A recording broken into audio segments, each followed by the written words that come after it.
Monsieur le Président, je vous ai bien écouté dans votre propos introductif. Vous avez dit à propos du dispositif 4.0 que vous souhaitiez que 2019 soit l'occasion d'accélérer ce dispositif. Vous avez aussi dit, je vous cite, qu'il fallait généraliser ces nouvelles méthodes de travail. Je vois là dans votre propos finalement l'erreur originelle que vous avez fait sur ce dispositif lycée 4.0, celle de croire que simplement acheter pour les élèves un outil numérique suffisait à faire évoluer la pédagogie ou les apprentissages. Vous avez cru que l'outil était une fin en soi, ce n'est pas le cas.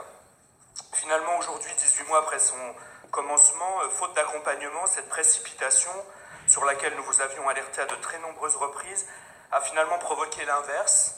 Vous avez provoqué rejet et au mieux méfiance. Mais ce qui finalement, et j'en ai déjà parlé il y a quelques semaines, ce qui est finalement plus inquiétant, Monsieur le Président, c'est que vous n'avez pas tiré les leçons des dysfonctionnements de la première vague. 4 mois après le lancement de la deuxième vague, les mêmes retours, les mêmes plaintes, les mêmes difficultés sur le reste à charge des familles, et je ne reviens pas sur les propos de mon collègue Antoine Homé au début, sur les problèmes techniques, sur la faiblesse de l'accompagnement des usages. Alors, Monsieur le Président, nous nous inquiétons aujourd'hui, une fois encore, de votre aveuglement. Vous dites vouloir de la proximité, vous dites vouloir écouter. Alors, Monsieur le Président, chers collègues de la majorité, nous vous en conjurons. Écoutez les élèves, écoutez les parents, écoutez le Conseil économique et social, écoutez les enseignants. Il faut en 2019 non pas accélérer, mais 1. Évaluer, 2. Adapter, 3. Accompagner aux usages.